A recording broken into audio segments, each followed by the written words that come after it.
Hello everyone. सो बच्चों, हमने demand चालू किया था सीए फाउंडेशन इकोनॉमिक्स में, चैप्टर 2 यूनिट 1 डिमांड। इसके अंदर हमने ये जो बेसिक्स है ये पूरा देख लिया। Meaning of demand, determinants, law of demand, demand schedule and demand curve, market demand schedule and market demand curve, rational of law of demand, exceptions to the law of demand, expansion and contraction of demand.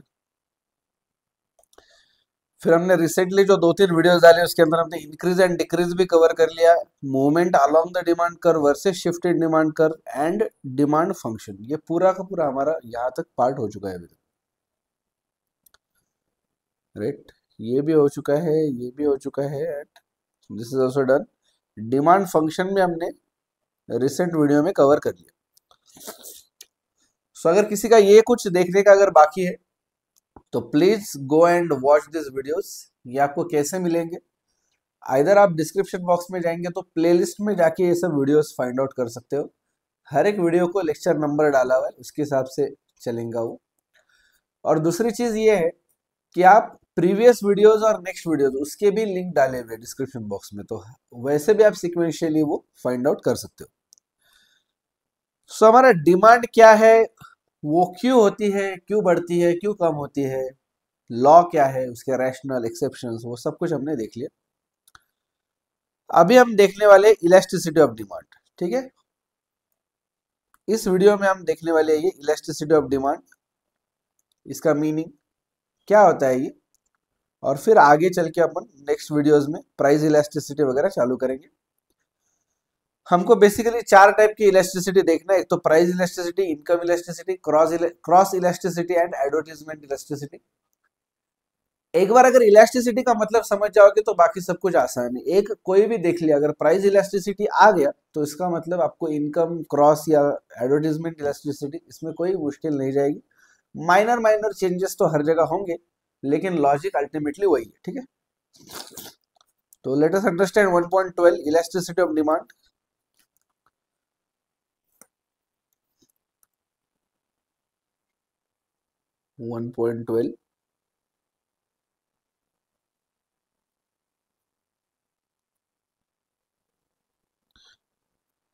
Elasticity of demand.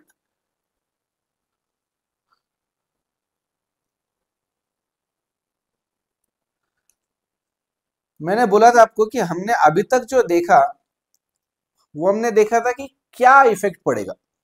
हमने देखा price बढ़ी तो demand पे क्या effect पड़ेगा, income बढ़ा तो demand पे क्या इफेक्ट पड़ेगा, कॉम्प्लीमेंट्री गुड्स की प्राइस में कोई चेंज हुआ तो डिमांड में क्या फर्क पड़ रहा है, सब्स्टिट्यूट की प्राइस में चेंज हुआ तो डिमांड पे क्या फर्क पड़ रहा है, टेस्ट एंड प्रेफरेंसेस में चेंज हुआ तो डिमांड में क्या फर्क पड़ रहा है, कब डिमांड वर्क कर रही है यानी कि लॉ ऑफ डिमांड क्यों वर्क कर रही है, यानी कि आपका rational of the law of demand कहां पे ये जो प्राइस डिमांड रिलेशनशिप है ये वर्क नहीं करता है, यानी कि एक्सेप्शंस। मतलब अभी तक जो देखा हमने ये सारे कॉन्सेप्ट देखे कि क्या हो रहा है। Are you getting me? क्या इफेक्ट पड़ रहे हैं, डिमांड बढ़ रही है, कम हो रही है, ये हमने देखा। लेकिन हमने अभी तक ये बिल्कुल भी नहीं देखा कि कितना डिमांड कितनी बढ़ रही है, डिमांड कितनी कम हो रही है, उसको हमने कभी कंपेयर नहीं किया। राइट, जो डिटर्मिनेंट्स देखे हमने उसके अंदर हमने थोड़ा सा डिस्कस किया ये कि जब इनकम बढ़ती है तो हमने देखा था कि जो इसेंशियल कमोडिटीज है उसकी डिमांड लेसर प्रोपोर्शन से बढ़ता है। जैसे जैसे इनकम बढ़ता है तो इसेंशियल कमोडिटी की जो डिमांड है वो लेसर प्रोपोर्शन से बढ़ती है, और जब ड्यूरेबल गुड्स वगैरह होते हैं उनकी डिमांड हायर प्रोपोर्शन से बढ़ती है। यहाँ पे हमने सिर्फ थोड़ा सा डिस्कस किया था, थोड़ा सा कंपेयर किया था हाउ मच के बारे में, लेकिन फिर भी वो इतना इनफ नहीं था। अभी जो देखेंगे price elasticity, income elasticity, cross elasticity, advertisement elasticity, ये सब कुछ अपने को बोलेगा, अपने को आंसर करेगा क्वेश्चन का कि कितनी कितनी इस क्वेश्चन का आंसर करेगा। आपने बोल दिया प्राइस कम हुई तो डिमांड बढ़ेगी, दैट इज ओके, बट कितनी आपको बताएगा प्राइस इलास्टिसिटी ऑफ डिमांड। आपने बोला कंज्यूमर का अगर इनकम बढ़ गया तो डिमांड पे असर पड़ने वाला है, बट कितना असर पड़ेगा वो कौन बोलेगा, इनकम इलास्टिसिटी ऑफ डिमांड। आपने बोला चाय की प्राइस बढ़ने से कॉफी की डिमांड पे असर पड़ेगा, कितना असर पड़ेगा, that will be cross elasticity of demand.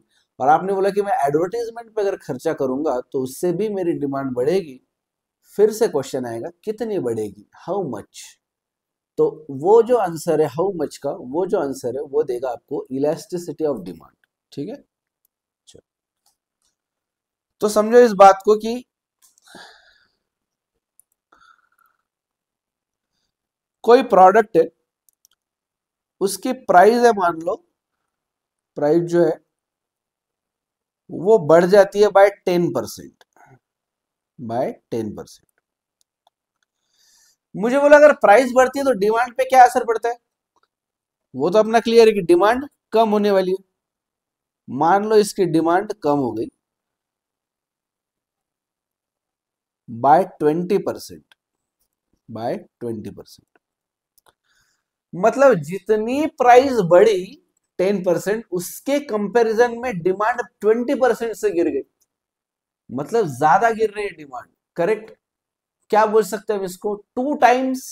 क्या मैं इसको बोल सकता हूं कि जितनी परसेंट से प्राइस गिर गई उसके कंपैरिजन में डिमांड दुगनी कम हो गई, 2 टाइम्स कम हो गई, क्योंकि यहाँ पे 20% डिक्रीज है ना।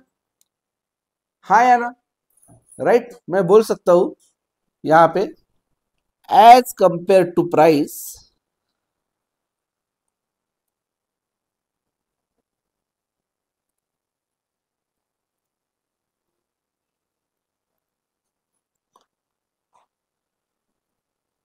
डिमांड ड्रॉप्ड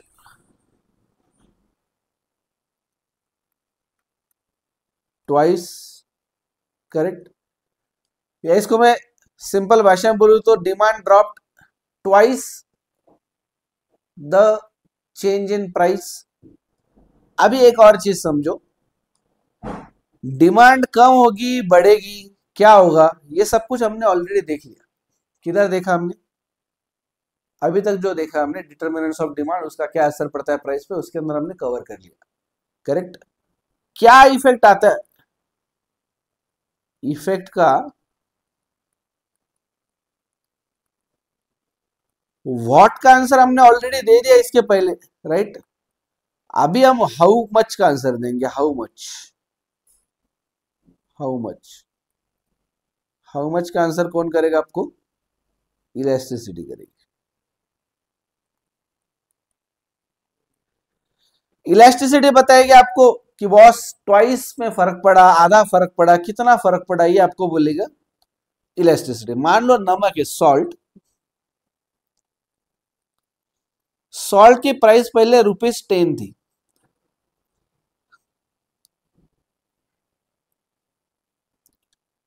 यहां से बढ़ के ये हो गई ₹15। मतलब कितनी बढ़ गई, परसेंटेज निकालते आता है ना, 50%। इसकी डिमांड पे क्या असर पड़ा, देखो पहले 1000 पैकेट्स इसके बिकते थे, अभी 900 पैकेट बिकने लग गए, मतलब कितना असर पड़ा, सिर्फ 10%। क्या मैं इसको बोल सकता हूं कि चेंज, चेंज को ट्रायंगल निकालते मालूम है ना आपको, सिंबॉलिकली मैथमेटिकली अगर मुझे चेंज लिखना है तो मैं इतना बड़ा ना लिखते हुए इसको सिंपली मैं ट्रायंगल भी निकाल सकता। ट्रायंगल का मतलब है change, change in price is 50%, change in demand is 10%। मतलब अगर मैं देखूं प्राइस के मुकाबले डिमांड में कितनी असर पड़ा, कितना असर पड़ा, प्राइस के मुकाबले डिमांड में कितना असर पड़ा, तो मैं क्या इसको बोल सकता हूं कि 10% बाय 50%, मतलब 0.2 टाइम्स असर पड़ा।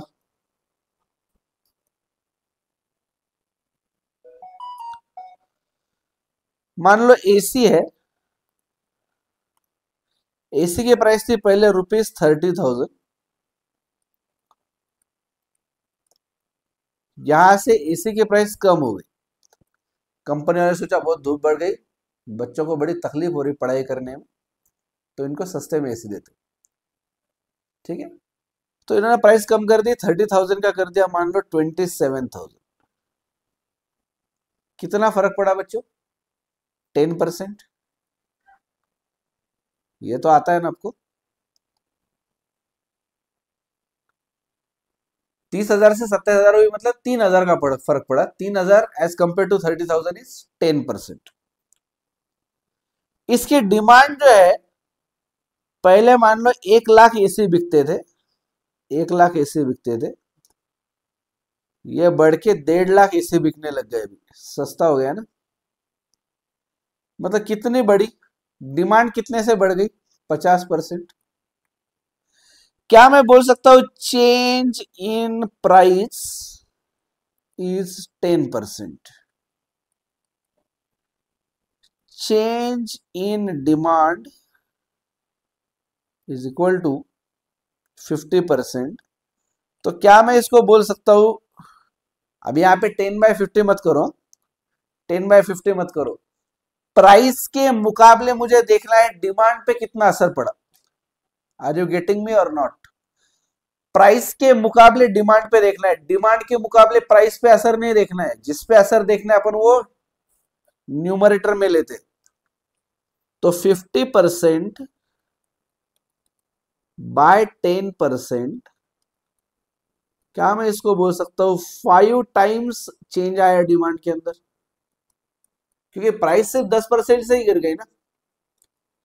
जितनी प्राइस गिरी उतनी ही डिमांड अगर गिरनी चाहिए थी, तो डिमांड भी गिरनी चाहिए थी, सॉरी बढ़नी चाहिए थी। जितनी प्राइस गिरी उतनी ही अगर डिमांड बढ़नी चाहिए तो डिमांड बढ़ती थी सिर्फ 10% से, बट डिमांड बढ़ गई 50% से, मतलब 5 गुना। जितनी प्राइस गिर गई उसके मुकाबले 5 गुना डिमांड बढ़ गई। हाँ, गेटिंग मी और नॉट? क्या ऑब्जर्व किया आपने यहाँ पे? अच्छे से देखो ये एग्जांपल, मैंने अभी तक पढ़ाना चालू नहीं किया है बाय द वे।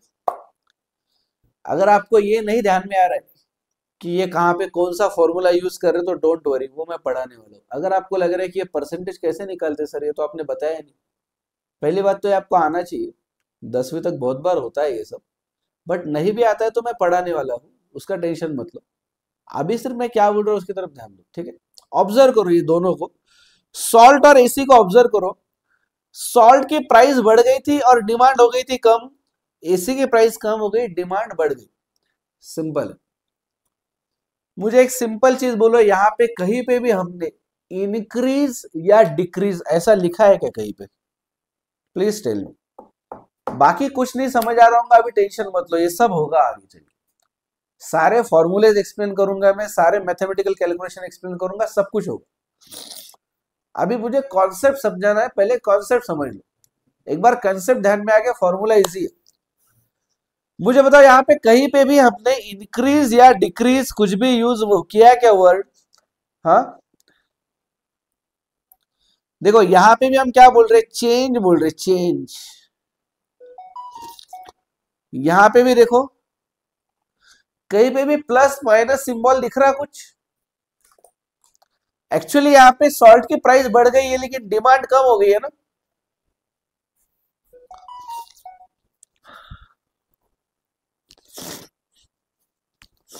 करेक्ट। अगर डिमांड कम हो गई तो हमने माइनस साइन देना चाहिए था, लॉजिकली नॉर्मली हम वैसे ही करते। करेक्ट, कम हो गई तो माइनस करना चाहिए, बट यहाँ पे किया क्या हमने? नहीं किया। इधर देखो, यहां पे भी हमने क्या वर्ड यूज किया? चेंज वर्ड यूज किया, चेंज। यहां पे एसी की प्राइस कम हो गई और डिमांड बढ़ गई। कहीं पे भी प्राइस जहां पे हमने लिखा, कहीं पे भी माइनस वर्ड यूज किया हुआ है क्या? कहीं पे भी इंक्रीज डिक्रीज दिख रहा है क्या? नहीं दिख रहा है। मतलब ही हम यहाँ पे क्या एनालाइज करते हैं? सबसे पहला मेरा ऑब्जर्वेशन का पॉइंट है, here we analyse change, bracket में लिख के लेंगे, एंड नॉट इंक्रीज और डिक्रीज।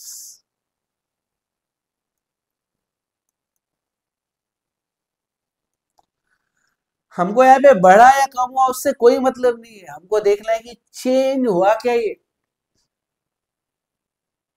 अरे समझ में, डिमांड कितने से चेंज हो गई, प्राइस कितने से चेंज हो गई, we want, we are interested in this कि कितना चेंज हो गया।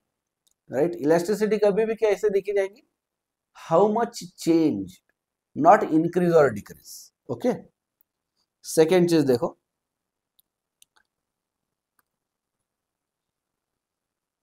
even if price decreases,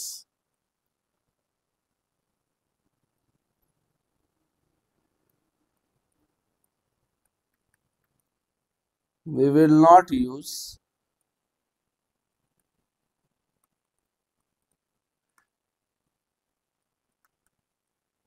minus sign. ठीक है, अगर आपकी प्राइस कम भी हो गई तो भी आप माइनस साइन यूज करोगे क्या यहाँ पे? नहीं करोगे।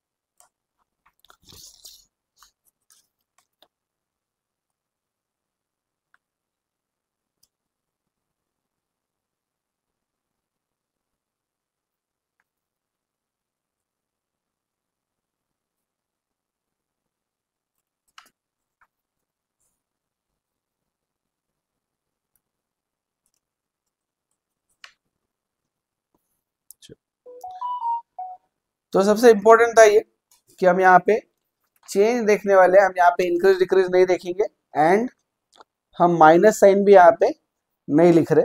और तीसरा इंपॉर्टेंट चीज लिखो, इलास्टिसिटी का जो यूनिट है ना, जैसे हर एक चीज का यूनिट होता है, जैसे ये पेन एक है, ये नंबर आंकड़ा, एक पेन है मेरे पास, अगर मैं इसका वेट बोलूं, वजन, तो मैं बोलूंगा केजी में या फिर ग्राम्स में, मैं बोलूंगा ये 50 ग्राम का पेन।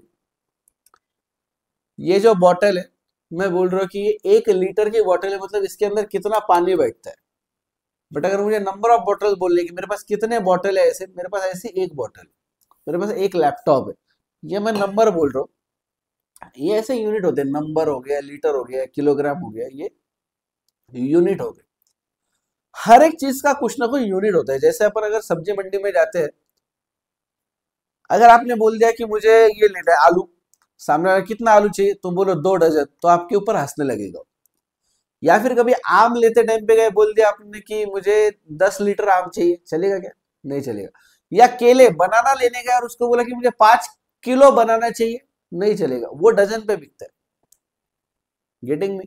तो हर एक प्रोडक्ट का अपना अपना यूनिट होता है। अगर आप ऑयल लेने जाते हो, तेल, कुकिंग ऑयल, खाने का जो तेल होता है, वहां पे जाके आप अगर बोलने लग गए कि मुझे 1 केजी में चाहिए, तो नहीं चलेगा, वो लीटर में मिलेगा आपको। राइट, कहीं कहीं मिलता है बाय द वे, केजी में भी वजन करके देते हैं, I know that. But normally oil का जो मेजरमेंट है वो कहाँ, किस में होना चाहिए? लीटर में होना चाहिए। तो ऐसे हर एक प्रोडक्ट को, मिल्क हो गया, वाटर हो गया, ये सब लीटर में आएगा। कितना लीटर पानी, कितना लीटर दूध, सब्जी वगैरह हो गई, जैसे फ्रूट्स वगैरह हो गई, ये नॉर्मली केजी में रहेंगे। आलू, प्याज, टमाटर, करेक्ट, ये सारे किलो में, केजी में रहेंगे। उसी जगह अगर मैं ये लूं, कुछ फ्रूट्स वगैरह कंसीडर करूं, जैसे बनाना हो गया, तो ये डजन में, डजन मतलब नंबर, एक तरीके से 12 केले मिलके एक डजन बनता है। तो वैसे हर एक चीज का यूनिट होता है। वैसे इलास्टिसिटी का यूनिट होता है टाइम्स। क्या है? टाइम्स। कितने टाइम मतलब कितना गुना।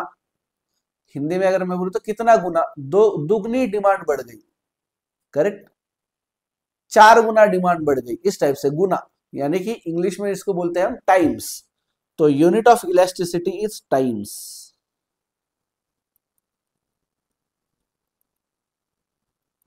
Unit of elasticity is times. How much times, कितना गुना, या हिंदी में लिख लो गुना।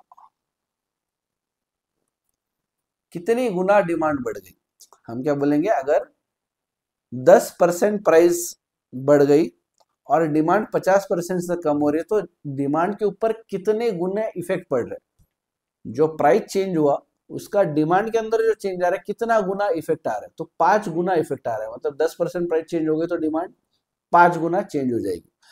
अभी सबसे पहले कंसेप्ट समझने के बाद में पहला डाउट आता है कि ये करना क्यों, व्हाट इज द इंपॉर्टेंस। हमने देखा था बिजनेस फर्म को डिटर्मिनेंट समझना जरूरी था, क्योंकि उनको अपनी डिमांड फोरकास्ट करने के लिए उसका फायदा होता था। अब ये इलास्टिसिटी का क्या फायदा है बच्चों? सबसे ज्यादा फायदा तो इसी का है ना। समझो किसी बंदे को पता चल गया कि मेरा जो प्रोडक्ट है वो इसेंशियल कमोडिटी है, मैं नमक बेचता हूँ, मैं अगर प्राइस बढ़ा भी दूंगा ना 20%, 30%, 40%, तो भी मेरे डिमांड पे ज्यादा असर नहीं पड़ने वाला, क्योंकि लोगों को नमक तो चाहिए ही चाहिए, उसके बगैर तो खाना खा ही नहीं सकते। तो डिमांड पे जो असर पड़ेगा वो बहुत ही कम असर पड़ेगा, वो उसको पता चल गया। तो अभी ही has a freedom to increase the price, getting me. उसको पता है कि मैं प्राइस बढ़ाऊंगा तो भी डिमांड ज्यादा गिरने वाली नहीं है ना। मैं ज्यादा प्राइस बढ़ाऊंगा भी तो डिमांड ज्यादा गिरने वाली नहीं है, तो वो क्या करेगा, प्राइस बढ़ा सकता है। उसी टाइम पे उसको ये पता चला कि मेरा जो प्रोडक्ट है लग्जरी आइटम, एसी है, रेफ्रिजरेटर है, टीवी है, फ्रिज, उसको पता चला कि मेरी जो प्राइस के अंदर मैं जो भी चेंज करूंगा उसका डिमांड पे बहुत असर पड़ने वाला है। अगर मैंने प्राइस बढ़ा दी तो डिमांड झट से कम हो जाएगी, बहुत असर पड़ेगा। तब वो उल्टा सोचेगा, अगर मैं प्राइस बढ़ाऊंगा तो डिमांड बहुत गिरेगी, इससे का मतलब अगर मैं प्राइस कम करूंगा तो डिमांड बढ़ेगी भी जल्दी। कभी आपने देखा क्या, पेपर में वगैरह ऐड देखते होंगे आप, डिस्काउंट वाली, उसमें आता है कि कार पे डिस्काउंट है, मोबाइल पे डिस्काउंट है, लैपटॉप पे डिस्काउंट है। कभी आपने देखा नमक पे डिस्काउंट है? क्योंकि डिस्काउंट में भी मिला तो भी कोई जाके नमक एक्स्ट्रा खरीदने वाला नहीं है। लेकिन mobile phones, AC, fridge, laptop, ये सारी चीजें अगर सस्ते में मिल रही होंगी, डिस्काउंट में मिल रही होंगी, कार, तो लोग जाके खरीद लेंगे, क्योंकि इस पे इफेक्ट ज्यादा पड़ता है। तो ये समझने के लिए कि मैंने प्राइस बढ़ानी चाहिए, कम करनी चाहिए, कितनी बढ़ानी चाहिए, कितनी कम करनी चाहिए, इसके लिए इलास्टिसिटी का बहुत बड़ा यूज होता है। ठीक है, अब इसकी डेफिनेशन लिखते हैं अपन।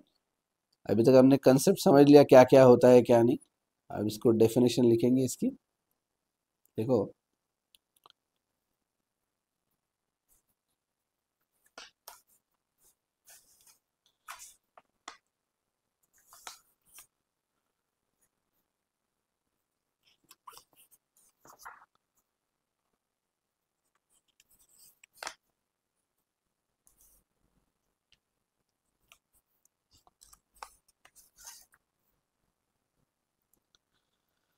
लिखो elasticity of demand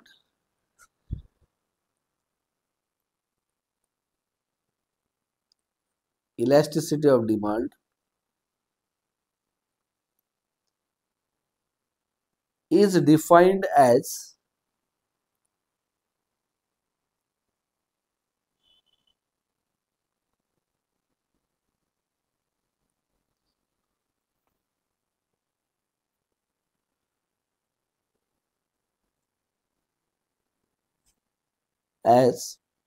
the percentage, हमने ऊपर जो फॉर्मूला यूज किया ना वही इसकी डेफिनेशन भी है, is defined as the percentage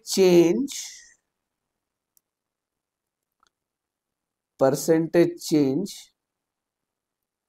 in quantity demanded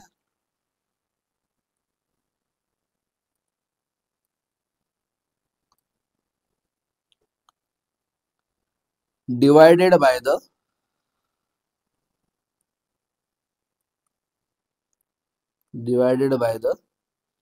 percentage change in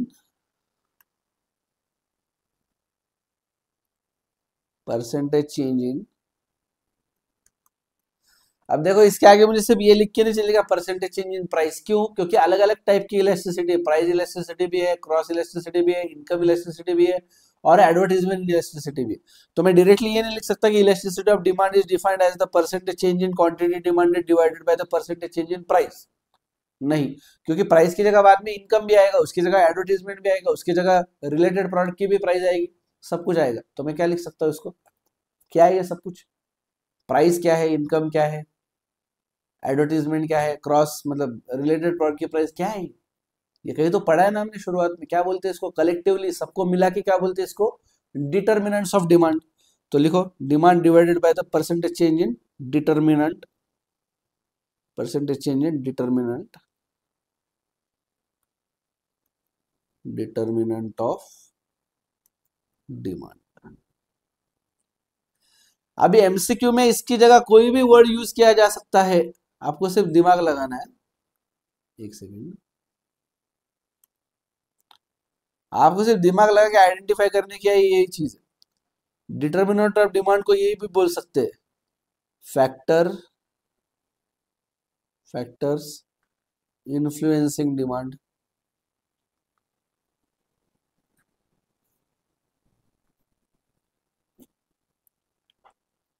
या फिर उसको बोला जा सकता है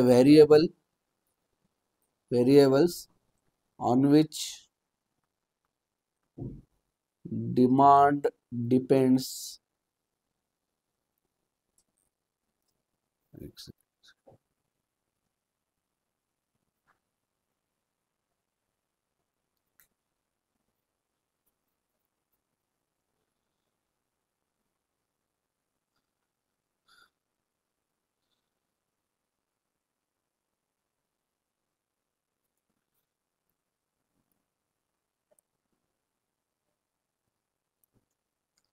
correct, variable on which demand depend. ऐसे यहाँ पे कोई भी वर्ड यूज किया जा सकता है, तो आपको हमेशा ये समझना है कि वो डिटर्मिनेंट ऑफ डिमांड, राइट। इसको एक और तरीका है बोलने का, वैसा बोलते हैं elasticity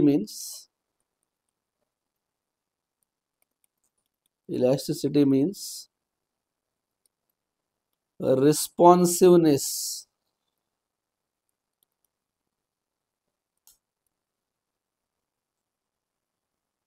of the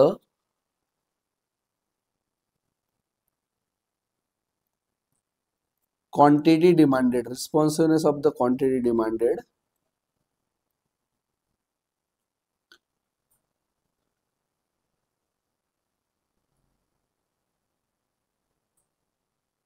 to change in price, to change in price, ये भी बोला जा सकता है।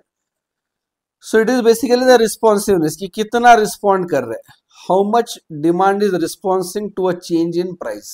एमसीक्यू अगर कुछ आता है या कुछ वन लाइनर आता है तो ऐसे भी आ सकते हैं कि डिमांड जो है वो कितना कितना इंपैक्ट डाल रही, how much change is there in the demand as compare to price. तो प्राइस के चेंज को कितनी डिमांड में कितना असर पड़ रहा है, कितना असर पड़ रहा है मतलब इलास्टिसिटी। ठीक है, अभी एक एग्जांपल देखते हैं।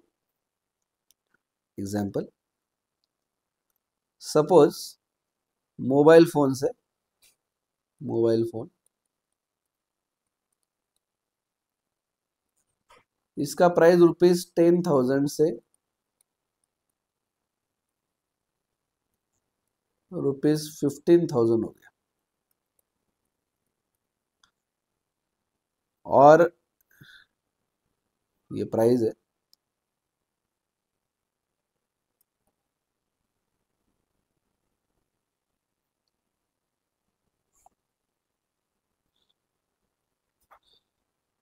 ये है हमारी प्राइस, और इसके डिमांड के ऊपर भी कुछ असर पड़ेगा। डिमांड के ऊपर क्या असर पड़ रहा है, मान लो डिमांड थी पहले 1 लाख मोबाइल फोन्स की, उससे घटके ये हो गई समझ लो 80,000।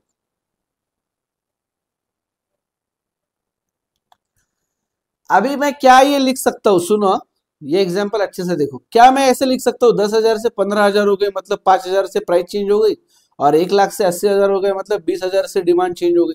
तो क्या मैं ऐसे लिख सकता हूँ 20,000 डिवाइडेड बाय 5,000, यही तो लिखा ना हमने, responsiveness of demand to change in price, या फिर change in demand divided by change in price. क्या हमने यही लिखा है, क्या मैं इसको बोल सकता हूं 4 टाइम्स, राइट और रॉन्ग?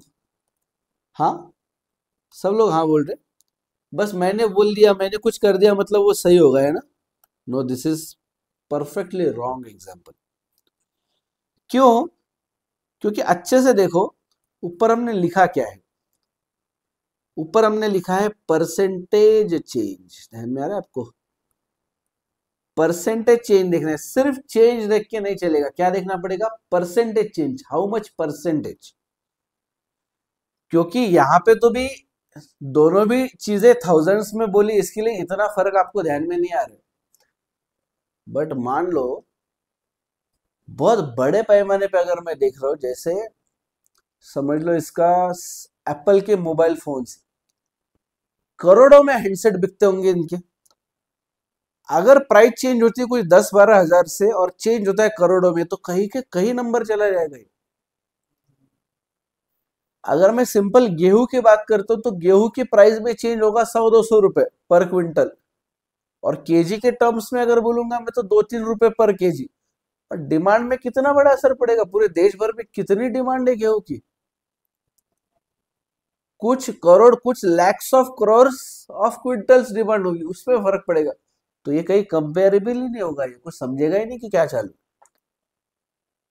इसके लिए हमको देखना होता है परसेंटेज, कि जो उसका बेस प्राइस था पहले, या फिर बेस में जो डिमांड थी, उसके कंपैरिजन में वो चेंज कितना हुआ है।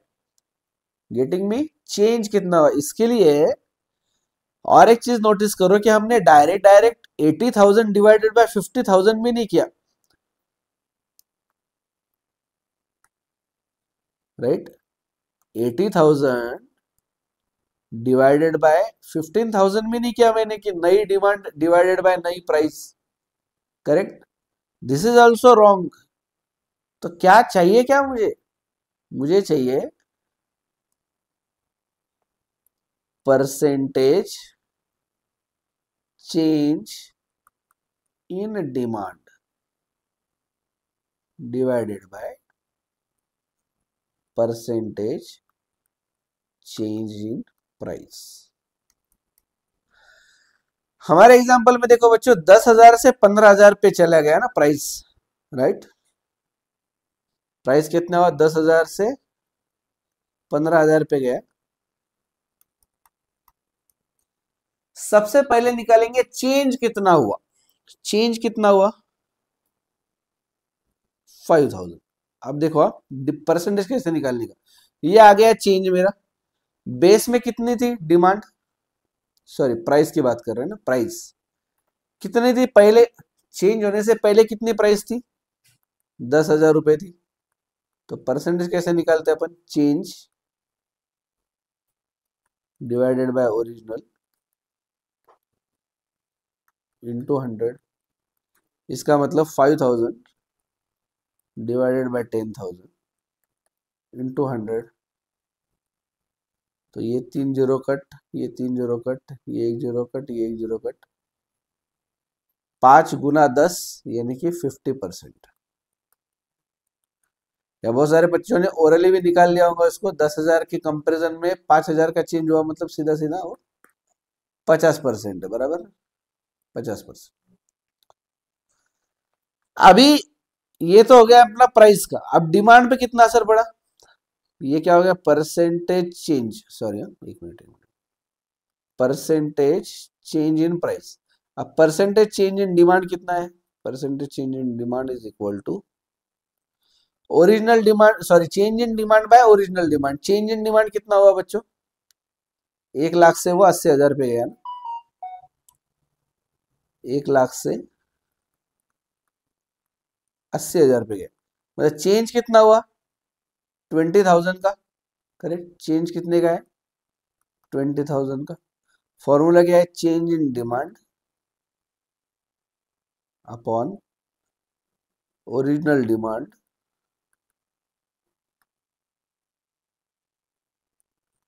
इंटू 100। कितना हो रहा है चेंज, 20,000।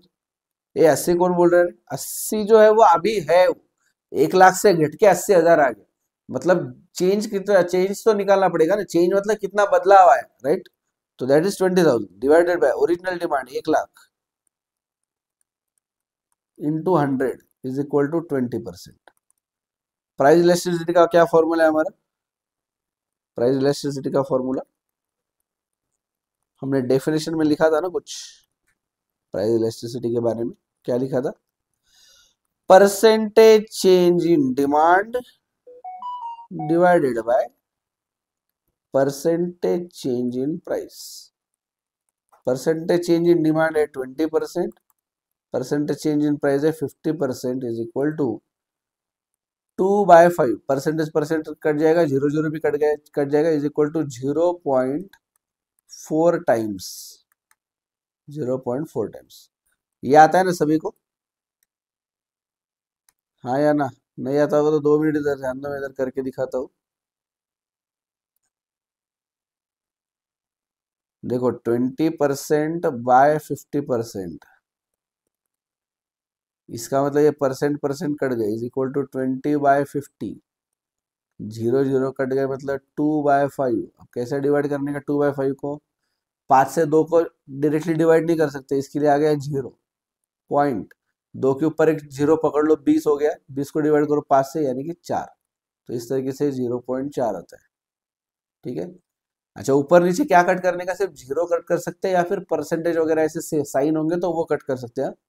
कभी अगर ऐसा आ गया 531/31, तो सीधा सीधा ये 31 ये 31 कट नहीं करने का।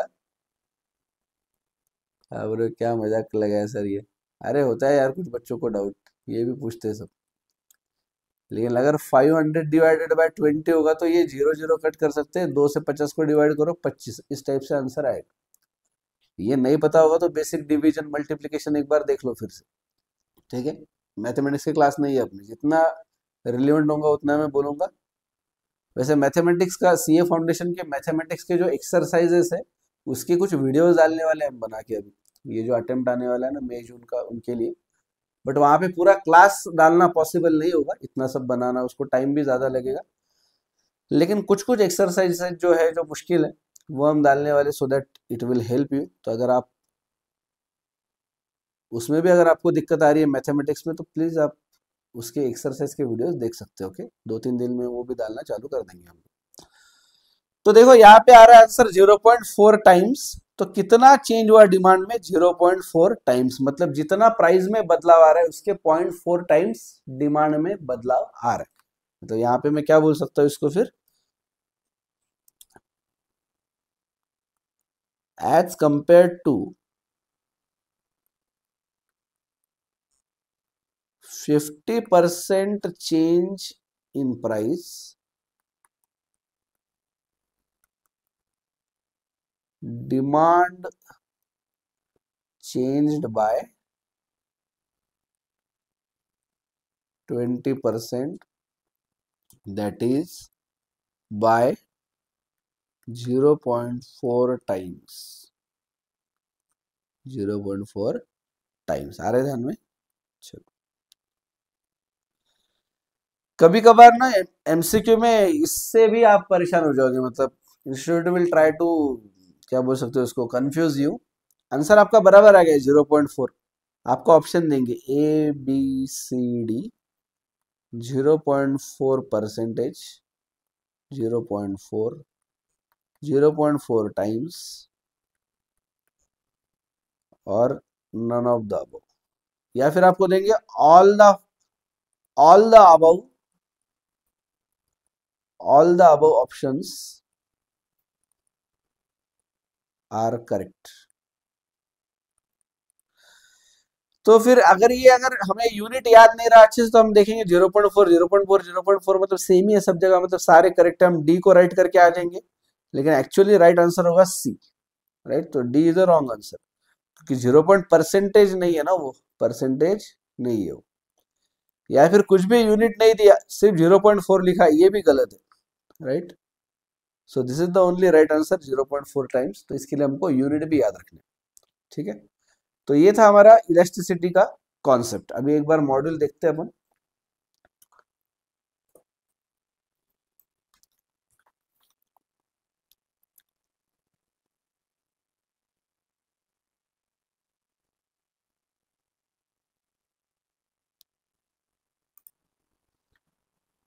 Okay, so let us see the elasticity of demand. क्या बोल रहे हैं इलास्टिसिटी ऑफ डिमांड में?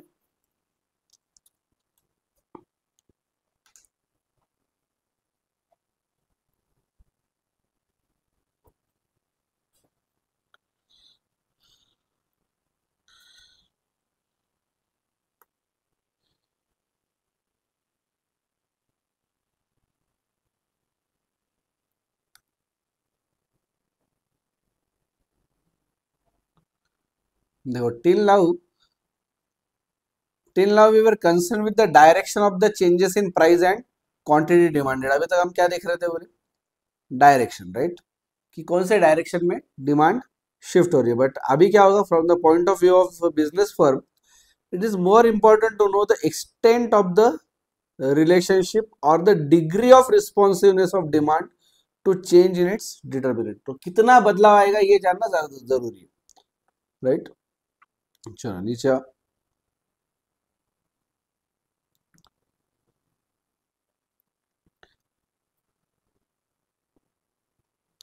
यहाँ पे देखो डेफिनेशन भी दिए इन्होंने, पढ़ो इसको। Elasticity of demand is defined as the degree of responsiveness of the quantity demanded of a good to changes in one of the variables on which demand depends, right। इसी डेफिनेशन को हमने break down करके लिखा। तो ये बोले कि degree of responsiveness of quantity demanded, मतलब कितना चेंज हो जाएगा किसमें, क्वांटिटी डिमांडेड में, as compare to change in one of the determinants. इसको हमने क्या लिखा, डिटर्मिनेंट ऑफ डिमांड बोलो, वेरिएबल्स इंपैक्टिंग या इफेक्टिंग डिमांड बोलो, या फैक्टर्स इन्फ्लुएंसिंग डिमांड बोलो, कुछ भी आएगा। एमसीक्यू में कोई भी वर्ड यूज हो सकता है, बट हमको ये ध्यान में आना चाहिए कि किसके बारे में ये बात कर रहे हैं, बराबर। More precisely, elasticity of demand is the percentage change in quantity demanded divided by the percentage change in one of the variables on which demand depends। अगर हम और भी ज्यादा एक्यूरेटली बोलना चाहे तो इसका मतलब है कि percentage change in demand upon percentage change in one of the variables. One of the variables can be price of the related goods, can be income of the consumer, can be advertisement elasticity. Concept के लिए तो यहाँ पे हर चीज आएगी, हर चीज, national income आएगा, उसका डिस्ट्रीब्यूशन आएगा, पॉपुलेशन आएगा, एज ग्रुप आएगा, आपका इंटरेस्ट रेट आएगा, सब कुछ आएगा यहाँ पे। बट हमको पढ़ने के लिए हमारे सिलेबस में 4 टाइप दिए इलास्टिसिटी के। Price of the related product, price of the related product को यहाँ पे बोला गया क्रॉस प्राइस इलास्टिसिटी या cross elasticity, okay. Then disposable income के हिसाब से कौन सा है यहाँ पे, income elasticity of demand and advertisement elasticity of demand. तो हमको पढ़ने में यहाँ पे 4। एक चीज ध्यान में आ गई, प्राइस वाली अच्छे से एकदम उसके फॉर्मूले वगैरह कैलकुलेशन सब कुछ अगर एक बार अच्छे से ध्यान में आ गया तो बाकी सारी चीजें लगभग वैसी है, वहां पे ज्यादा टेंशन नहीं है अपने को। लेकिन पहला एक कोई भी बहुत अच्छे से ध्यान में आना चाहिए। थोड़ा थोड़ा बदलाव है इनकम इलास्टिसिटी के अंदर, जैसा एक टोटल एक्सपेंडिचर मेथड है या टोटल आउटले मेथड है जो बाकी जगह पे नहीं है, ऐसा कुछ ना कुछ तो चेंजेस है, बट मेजरली एकदम पूरा का पूरा अलग ही कुछ नया देख रहे ऐसा नहीं होने वाला। पूरा उसका सारे इसका लॉजिक वही है। तो टिल नाउ हमारा अभी तक इलास्टिसिटी ऑफ डिमांड का भी हमने मीनिंग देख लिया। अभी अपन नेक्स्ट वीडियो से कल से जो है वो चालू करने वाले हैं अपना price elasticity of demand, okay.